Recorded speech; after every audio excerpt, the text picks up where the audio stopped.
क्या मौलाना ही हैं अपने परिवार के असली कातिल?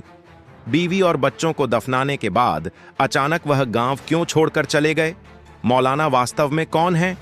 और वह चौथा शख्स कौन है जिसकी इस हादसे में जान गई?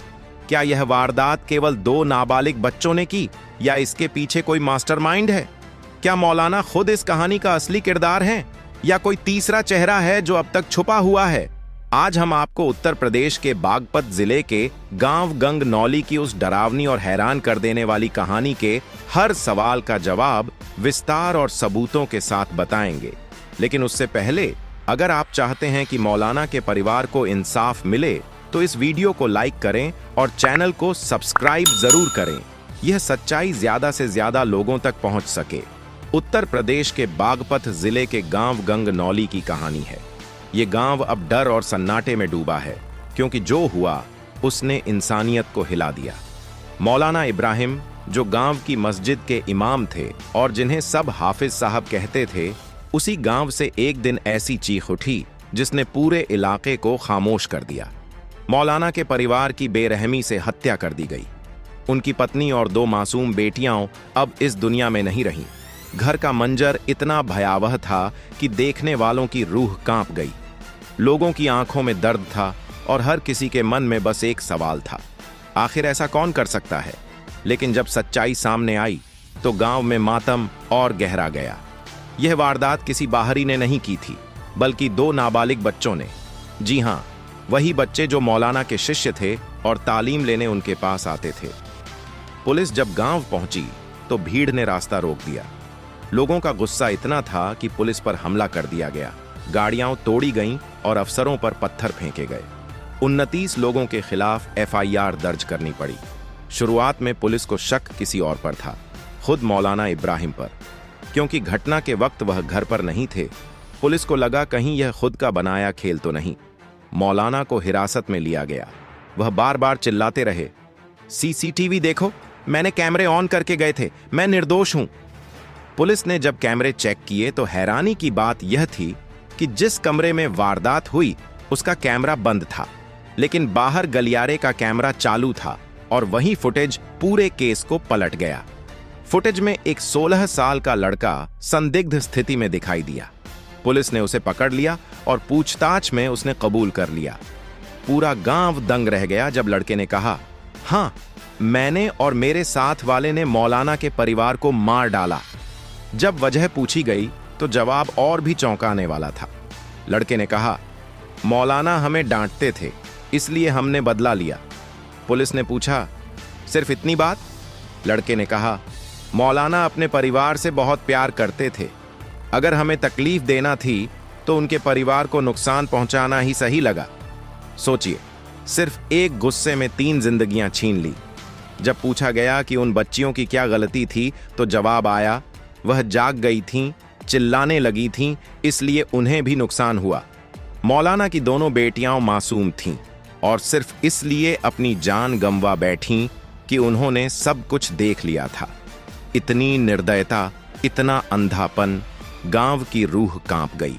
दोस्तों, इस घटना की हर अपडेट के लिए हमारे चैनल को सब्सक्राइब जरूर करें। वारदात के बाद दोनों आरोपी लड़के ऐसे घूमे जैसे कुछ हुआ ही ना हो। बच्चों के साथ कबड्डी खेली, लोगों से हंसी मजाक किया, यहां तक कि मौलाना के घर के बाहर रोने की आवाजें सुनाई दीं तो वे वहीं पहुंचे और जोर जोर से रोने लगे ताकि किसी को शक न हो। लेकिन पुलिस को धीरे धीरे कुछ गड़बड़ महसूस होने लगी। क्या इतने छोटे बच्चे इतनी चालाकी से इतनी बड़ी वारदात कर सकते हैं?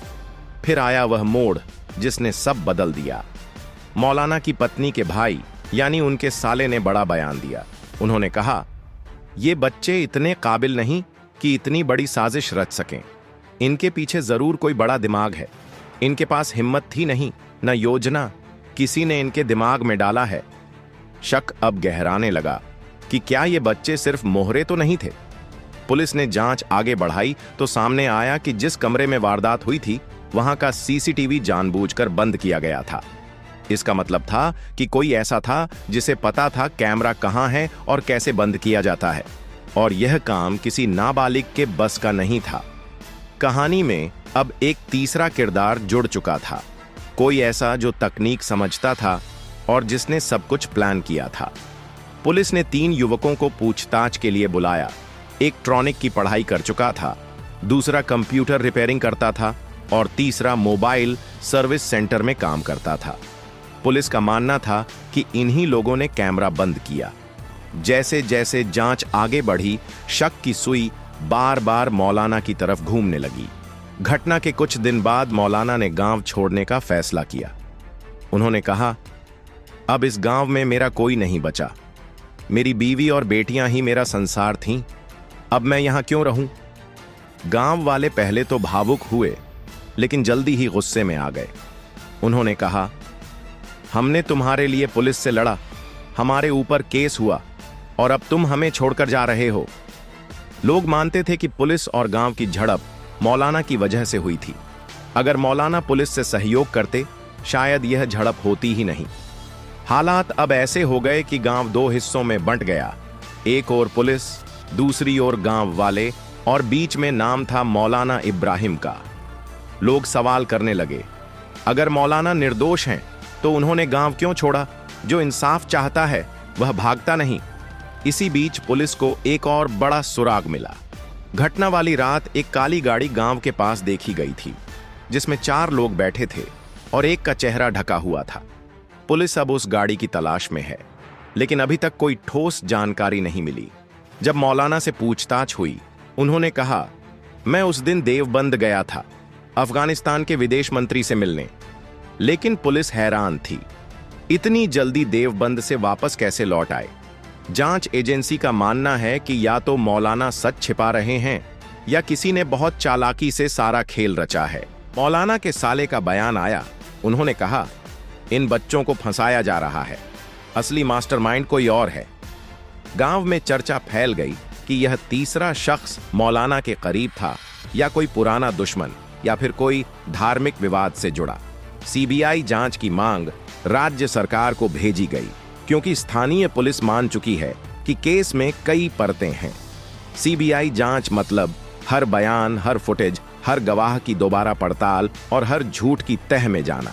अब गांव की गलियों में बस एक ही चर्चा है, मौलाना निर्दोष हैं या नहीं। यहीं से इस केस की असली कहानी शुरू होती है, जहां हर चेहरा शक के घेरे में है और हर बयान नया मोड़ लाता है। जब मौलाना ने गांव छोड़ने की बात कही तो लोग फूट फूट कर रो पड़े। कई औरतों ने कहा, मौलाना साहब आप मत जाइए, आपकी मस्जिद की अजान भी अधूरी लगेगी। मौलाना का जवाब दर्दनाक था, अब इस गांव में मेरा कोई नहीं। मेरी बीवी इसराना और मेरी 2 बेटियां मेरी दुनिया थीं। अब मेरे लिए सिर्फ दर्द बचा है। जिस घर की हर दीवार में उनकी हंसी गूंजती थी, अब वहीं दर्द के निशान रह गए हैं। जब मैं उस कमरे में जाता हूं तो बस सन्नाटा सुनाई देता है। मेरी बच्चियों की मासूम हंसी अब भी मेरे कानों में गूंजती है। मौलाना ने कुछ कपड़े, कुछ किताबें और अपने परिवार की तस्वीरें एक बैग में रखीं और गांव छोड़ दिया। गांव वालों ने बहुत रोका, यहां तक कि बागपत के सांसद ने भी कहा, हम आपको इंसाफ दिलवाएंगे लेकिन आप मत जाइए। मगर मौलाना ने किसी की नहीं सुनी। उन्होंने कहा, मुझे अब किसी चीज से मतलब नहीं, मेरा सब कुछ मुझसे छिन गया है। अब मैं अपने गांव और जिला शामली वापस जा रहा हूं। गांव जो कभी उनकी जन्मभूमि था, अब शरण स्थल बन चुका था। मौलाना के जाने के बाद गंगनौली में माहौल और भी भारी हो गया। पुलिस ने जब गांव वालों पर एफआईआर दर्ज की तो नाराजगी और बढ़ गई। लोग कहते थे, हमने मौलाना के लिए लड़ाई लड़ी थी, उनके लिए पुलिस से भिड़ गए और अब उन्हीं के कारण हम अपराधी बन गए। धीरे धीरे शक का दायरा फिर फैलने लगा। गांव में फुसफुसाहटें बढ़ीं। अगर मौलाना निर्दोष थे तो उन्होंने क्यों गांव छोड़ा? अगर सच बोल रहे थे तो सीबीआई जांच से डर क्यों रहे? कुछ लोग कहने लगे कि उनके जाने के पीछे कोई राज छिपा है। इसी बीच पोस्टमार्टम रिपोर्ट में खुलासा हुआ कि मौलाना की पत्नी इसराना 5 महीने की गर्भवती थीं, यानी उनके पेट में पल रहा अजन्मा बच्चा भी उसी दिन मौत के मुंह में चला गया। अब मामला ट्रिपल मर्डर से बढ़कर 4 जिंदगियों का हो गया। पुलिस अधिकारी ने कहा, इतनी निर्दयता हमने अपने करियर में कम देखी है। यह सिर्फ वारदात नहीं, अमानवीयता की हद है। मौलाना को यह सुनकर बेहोशी आई, फिर संभल कर बोले, मेरे बच्चे ने दुनिया देखी ही नहीं। मुझे बस 2 हफ्ते पहले उनकी खबर मिली थी। मेरी दुनिया लूट ली गई, अब इंसाफ चाहिए। यह सुनकर गांव की महिलाएं रोने लगीं और लोगों में गुस्सा फिर भड़क उठा। पुलिस की जांच कई दिशाओं में फैल चुकी थी। एक तकनीकी टीम बंद सीसीटीवी के डेटा को रिकवर कर रही थी, वहीं गांव में काली गाड़ी की तलाश जारी थी। उस गाड़ी में एक चेहरा ढका हुआ था और गाड़ी बाद में कभी नहीं मिली। पुलिस का शक था कि यही गाड़ी पूरे प्लान की कुंजी है।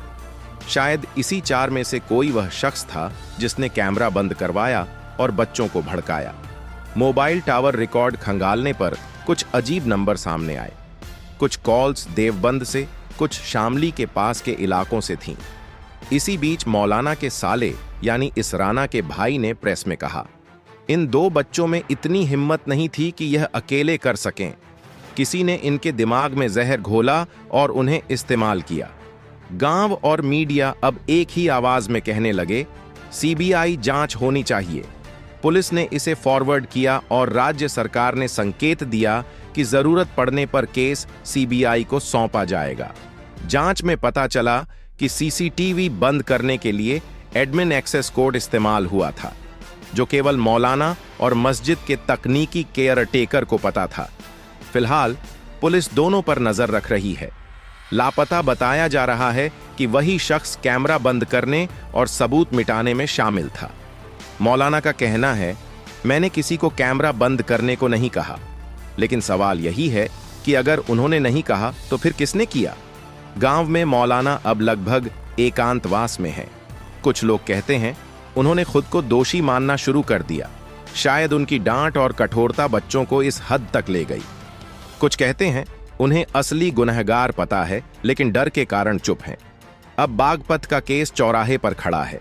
पुलिस, मीडिया, गांव वाले सब अपनी कहानी सुना रहे हैं। किसी के लिए मौलाना निर्दोष हैं तो किसी के लिए यह साजिश की असली कड़ी। लेकिन सच अभी भी धुंध में है, क्योंकि जिन बच्चों ने जुर्म कबूल किया था उनमें से एक ने अब बयान बदल दिया। उसने कहा कि उन्हें दबाव में कबूल करवाया गया। गांव में सन्नाटा है, लेकिन बेचैनी छाई हुई है।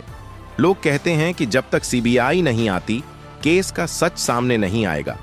मौलाना की तस्वीर अब भी मस्जिद की दीवार पर टंगी है। उनकी आंखें जैसे पूछ रही हों, क्या मेरे परिवार को कभी इंसाफ मिलेगा? सवाल वही है, क्या ये दो नाबालिग बच्चे सच में दोषी हैं या किसी ने उन्हें अपने बदले की आग में झोंक दिया? क्या मौलाना निर्दोष हैं या उनकी चुप्पी में कोई राज छिपा है? और क्या यह केस भी फाइलों में दफन रह जाएगा, जैसे कई अनसुलझे केस हुए हैं?